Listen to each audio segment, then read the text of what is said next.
The ability to experience fear has been hardwired into almost all of our brains.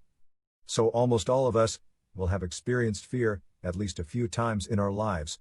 But what do we really know about it? How do fears differ between age groups? What is the nocebo effect, and can virtual reality help someone overcome something like PTSD? Keep watching to find out and learn a lot more cool facts about fears and phobias. A persistent irrational fear is called a phobia. The subjects of phobia aren't always something you'd expect people to be extremely afraid of. A fear response happens when we encounter a situation that our bodies perceive as dangerous or threatening to us. When such a situation arises, our brains quickly decide to either confront the threat or deal with it, or avoid the threat and flee. This is also called the fight or flight response. In some extreme cases, it may also lead to the freeze response of fear paralysis. How does this affect different age groups? Adolescents between 13 and 18 years of age were asked what they feared most.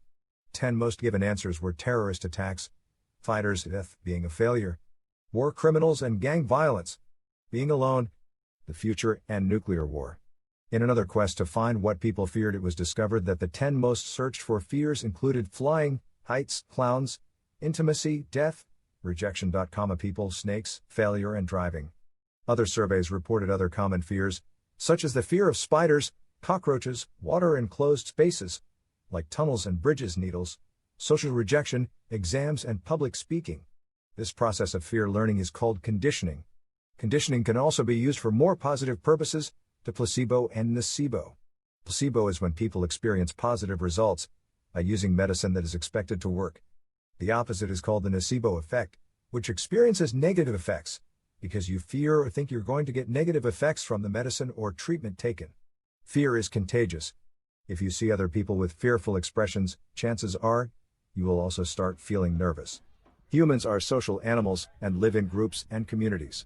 If there is something threatening the group, and one person expresses fear, it would be beneficial if everyone was brought to a more alert state. This increases the chances of survival. Virtual reality can be used to treat fear and/or anxiety disorders for people who have truly extreme fear responses. So extreme that normal exposure would be too much of a stretch for them to experience. Virtual reality therapy can be offered as a step to recovery. This is used in cases where real exposure therapy would be completely unsafe. For example, PTSD soldiers who were deployed in a war.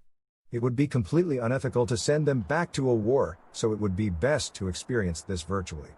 You might expect people with PTSD, phobias, or anxiety to have exceptionally high responses to all fear-inducing stimuli, but they actually don't. They have normal or average responses to situations. The difference, however, is that they have fear responses to things that people normally wouldn't. For example, social situations for one person who does not have anxiety or PTSD would be completely fine in a group of people in a classroom setting. But someone with anxiety or PTSD would not be okay with that. Thanks for watching.